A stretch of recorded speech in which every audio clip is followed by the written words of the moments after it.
It was another successful spring scrimmage for the Josh Heupel team. I'm Paige Dauer with Jimmy Hyams. This is the Field Pass on Full Disclosure. After 4 quarters, what immediately jumps out to us is the offense, specifically the wide receiver room. It's one of the deepest that Josh Heupel has had. He even mentioned it post-game, Jimmy.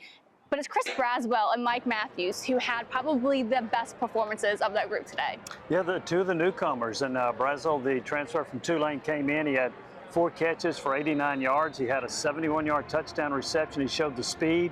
He talked about how the challenge it was for him to learn this system because of the up-tempo. He wasn't used to it. No. But now he it's feels one of the fastest in the country, right. so it makes sense, yeah. And he said that it took him a while, but now he feels comfortable with it. He looked comfortable today. I thought he played really well, made some big plays, made those splash plays that Josh Heupel said they need this year.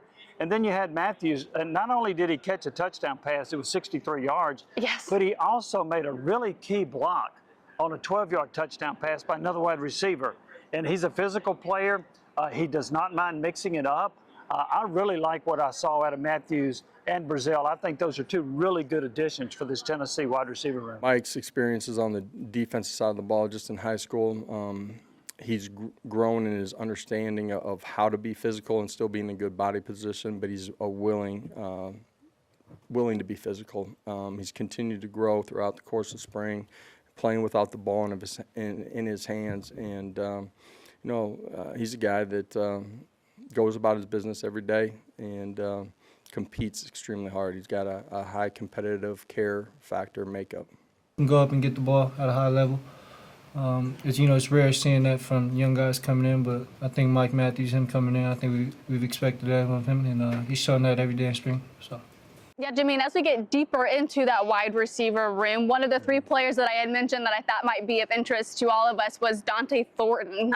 The targets that he got, he at least received them. He hauled them in, had a nice, over the middle kind of catch. Just what did you see from the limited amount that he was out on the field today? Well, you see a big receiver that's very athletic. And look, a year ago, he was a disappointment. Then he started to come around, had a touchdown catch. Yep. Ironically, he gets hurt on the touchdown catch and doesn't play the rest of the year.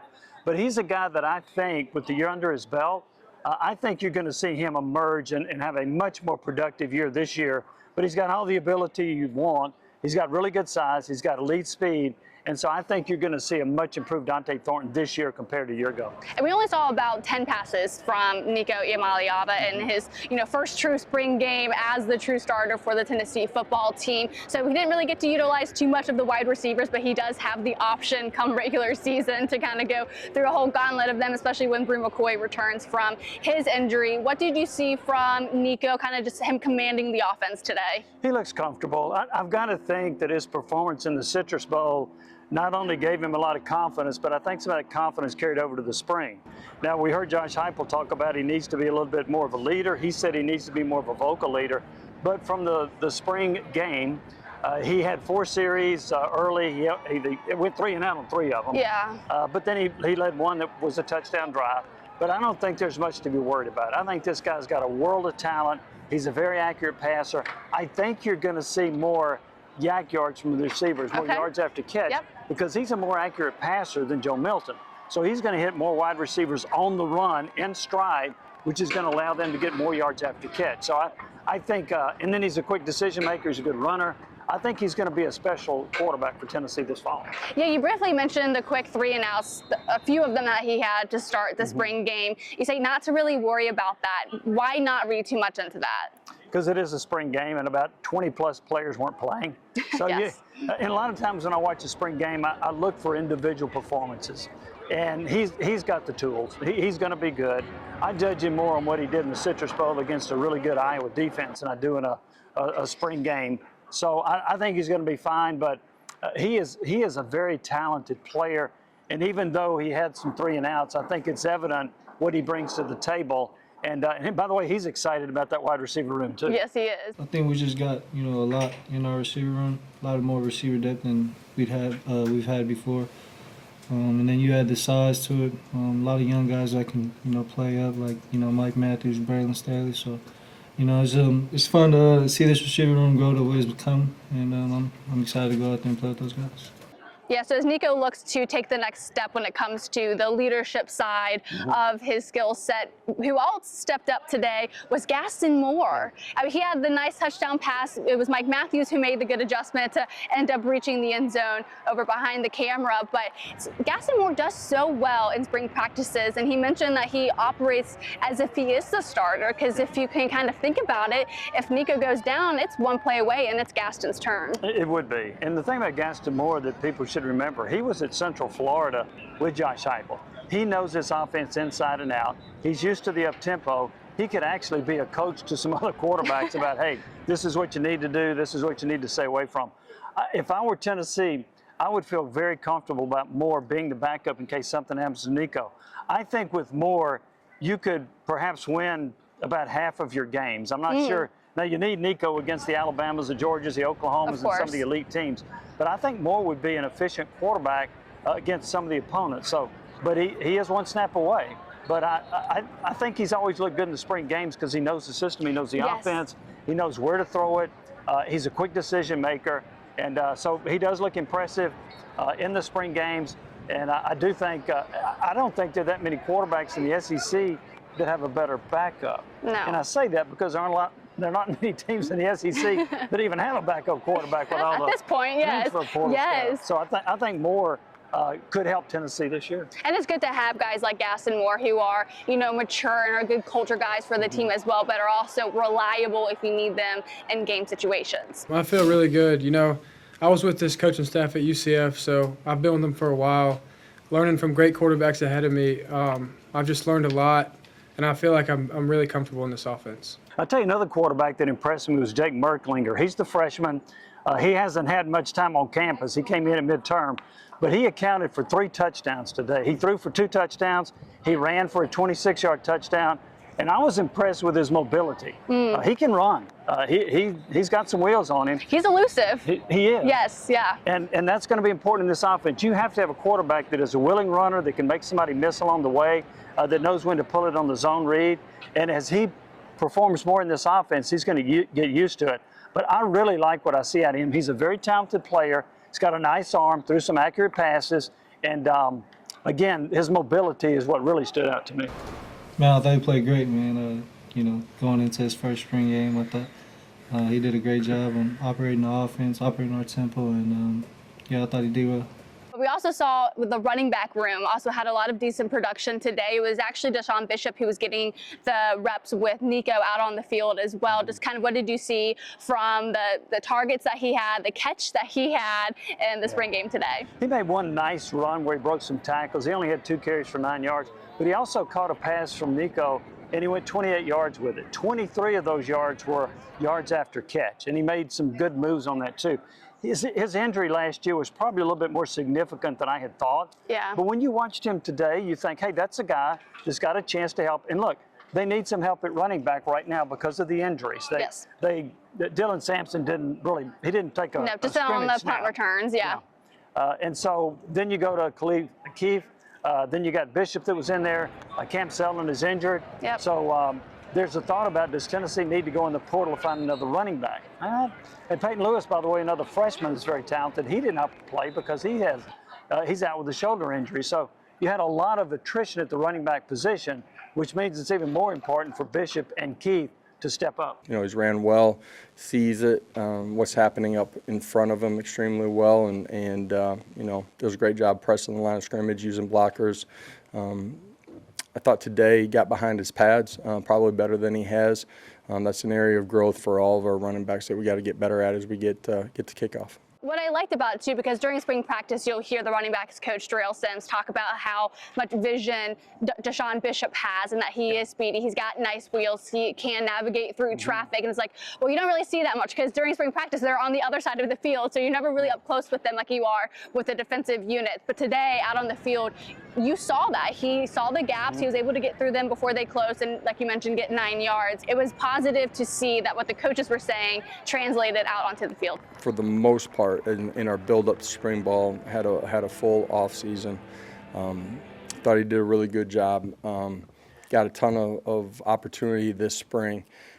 Felt like coming off of the injury, whether it was mentally are just transitioning back into the ball side of it, continue to grow really well throughout the course of the spring. So the third and final player that I thought was going to be of interest in this spring game was linebacker and freshman Edwin Spillman, and he absolutely lived up to those early expectations where a lot of his teammates say that you wouldn't expect him to be a freshman with the way that he operates during spring practice, and then obviously the composure he had out on the field today. When you're watching from the sidelines as well, what's the first thing that kind of jumps out to you about Spillman? He's aggressive.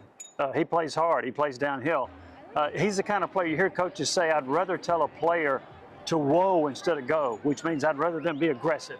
And he is. He actually, during a previous practice, he tackled a running back when he wasn't supposed to and got kind of an earful from the coaches about that. But that's his motor. He goes at it really fast, and I think he's going to be a really good player once he learns the position, once he learns how to deal with an offense and where to line up and so forth.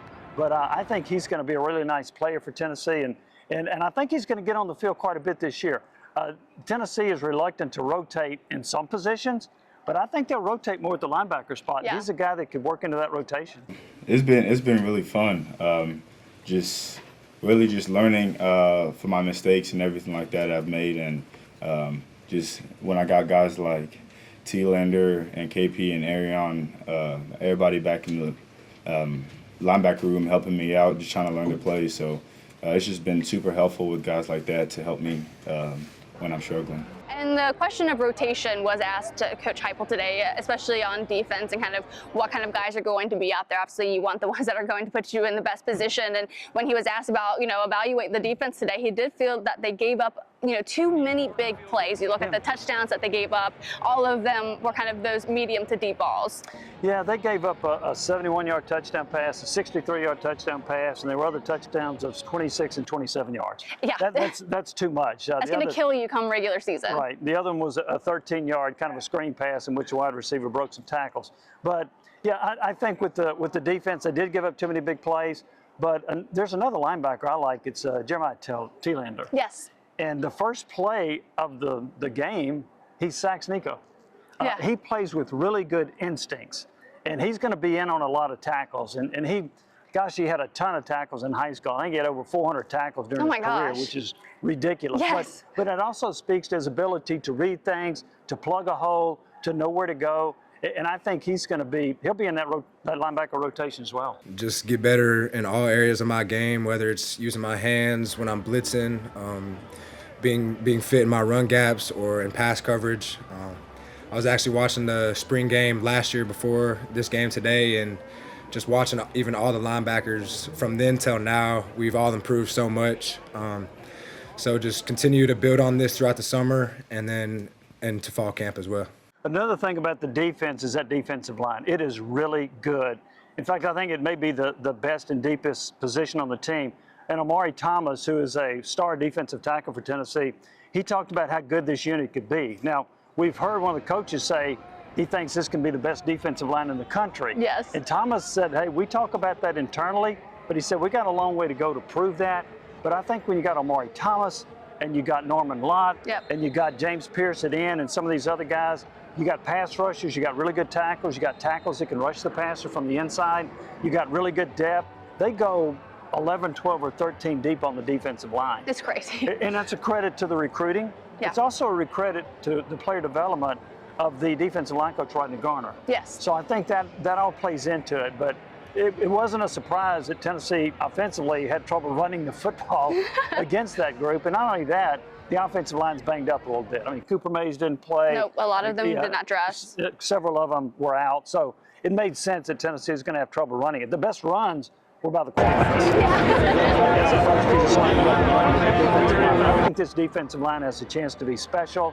And I think it could be one of the best units in the SEC. Now, I'm not ready to say the best defensive line in the country, but if you make your way into that conversation at the end of the year, then you've done something. Yeah, they certainly want to be that. And it was funny, Amari Thomas was asked after the game, who edged out who? Was the offense better today? Was the defense better today? He kind of gave the best non-answer you could think of. I feel like both sides did a really good job. but I feel like just being a defensive guy, I feel like we let up too many touchdowns today. That's just something that I necessarily pride in the defense. But, you know, offense, defense, I both feel like we had a real good spring. We really just put on tape that, like, we can be dominant, we can play, and we just got to continue to grow off that, not get complacent. It's going to be an eclipse here in a minute. I know. And the test, if you guys have been paying attention, we've been doing like musical chairs to get out of the sun that is coming down behind Neyland Stadium. But before we get caught in the shade, once again, final thoughts on the team. We saw as much as we could from the team in a normal spring practice, spring scrimmage kind of a game. It should be encouraging for Vol fans. I think when we look at it, you definitely want to see a lot of improvement come from the wide receiver room. Of course, we didn't see Squirrel White. We didn't see Brew McCoy. Right. I think Dante Thornton showed up where he needed to when he had that target, but I think that's the area that needs to take the next step so that when you do get into SEC play, which will obviously come earlier this season, you've got targets that if you just need your one explosive play that Hendon Hooker was so good at, you've got a reliable guy that can do that. Yeah, and I like this wide receiver room, and Tennessee does too. Yeah. I like Nico at quarterback. If there was one thing I would hope that happens in the offseason with him, is for him to put on some more weight. Yeah. He's still pretty thin, and to get a little bit stronger. But other than that, I think the offensive line still has some holes that need to be filled. The running back position, I think when they get healthy, they're going to be fine. I think this offense, they went from averaging 46.1 points per game under Hooker to 31.7 last year. I think you're going to see them back in that 40-point range, 38 to 40 a game, which will be a significant improvement over what they did a year ago. Yeah, I think that's a great final thought. I'm Paige Dauer. This is Jimmy Hyams, and this is episode 3 on the Field Pass on Full Disclosure.